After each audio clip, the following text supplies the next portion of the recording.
ওই ফেসবুক নিয়ে ফেসবুকে এক বন্ধুর ছবি ব্যবহার করে ফেক প্রোফাইল চালাচ্ছিল আরেক বন্ধু, আর সেই প্রোফাইল থেকে গ্রামের মেয়েদের অশ্লীল মেসেজ পাঠাচ্ছিল বলে অভিযোগ। মেয়েদেরকে ওই আই লাভ ইউ এসব কিছু ওর আইডি ওই ছেলেটা চালাতো এর নামে।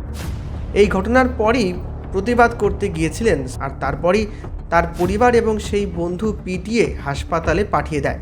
অবশেষে যুবকের মৃত্যু হয়। এমনই কাণ্ড ঘটল মালদার মানিকচক থানার সাহেবনগর এলাকায়। জানা গিয়েছে মৃতের নাম সোহেল এবং অভিযুক্ত বন্ধুর নাম আমরাজ। থানায় আমরাজ এবং তার বাবা শেখ ফিজুরের বিরুদ্ধে অভিযোগ করা হয়েছে।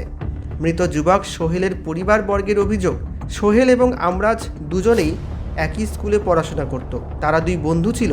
এই বন্ধুত্বের সুযোগ নিয়েই আমরাজ সোহেলের ছবি ব্যবহার করে ফেসবুকে একটি ফেক প্রোফাইল চালাচ্ছিল বলে অভিযোগ, এবং সেই প্রোফাইল থেকে মেয়েদের নানা রকম অশ্লীল মেসেজ করে যাচ্ছিল।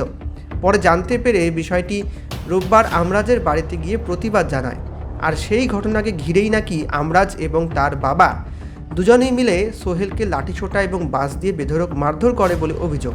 সেই ঘটনায় গুরুতর আহত হয়ে তাকে মালদা মেডিকেল কলেজেও পাঠানো হয়। চিকিৎসাধীন অবস্থায় সোহেলের মৃত্যু হলো কলকাতার একটি হাসপাতালে। এই ঘটনার পর ব্যাপক শোরগোল পড়ে গিয়েছে এলাকায়। আর বাঁশ নিয়ে মারলো, আমি তো দৌড়ে গেলাম, তো ওকে বলছি কি ছাড় ছাড়, তবে লাঠি চলাচ্ছে, পড়ে গেছে তবে লাঠি চলাচ্ছে। কে মারছিল? ওটা আমরাজ মারছিল। হ্যাঁ, আমরাজ মেয়েদেরকে ওই আই লাভ ইউ এসব কিছু ওর পিছনের বাড়ি, ওর পিছনে তো বড় মেয়ে আছে, ও বলছে কি ওকে আসতে দেবো নানির বাড়ি থেকে, হুমকি দিচ্ছিল। কাকে? সোহেলকে? হ্যাঁ, সোহেলকে। তো সোহেল তো জানছে না কি আমাকে হুমকি দিচ্ছে। আমরা ফোন করে বলছি কি সোহেল তুই আসবি তো বাড়িতে, তোকে ই করবে ও করবে, গাল দিবে, আসবে তোর বাড়ি। কতদিন ধরে এই সোহেলের অ্যাকাউন্ট আমরা চালাচ্ছিল? হয়ে গেল 1-1.5 মাস। ওই ফেসবুক নিয়ে আর আইডি ওই ছেলেটা চালাতো এর নামে। কে চালাতো? কার আইডি? ওই সোহেলের আইডি আমরা চালাতো না, বাধা দিতে না, ওকে জিজ্ঞাসা করতে গিয়েছিল কি আবার আমার আইডিটা তুই বন্ধ করে দিবি, আমার মা বান লাগিয়ে আমাকে গাল দিচ্ছে মেয়েরা, আমার মেসেজে পাঠাচ্ছে তুই আমার আইডিটা চালাবি না। এরই জন্য ছেলেটাকে মার্ডার করে। কবে হয়েছিল এই ঘটনা?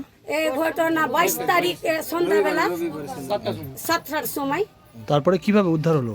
উদ্ধার কিভাবে, জিয়াউলের ছেলে, দুটা ছেলে আর ওর বউ রমা বিবি, ওরা উদ্ধার করেছে ধরে।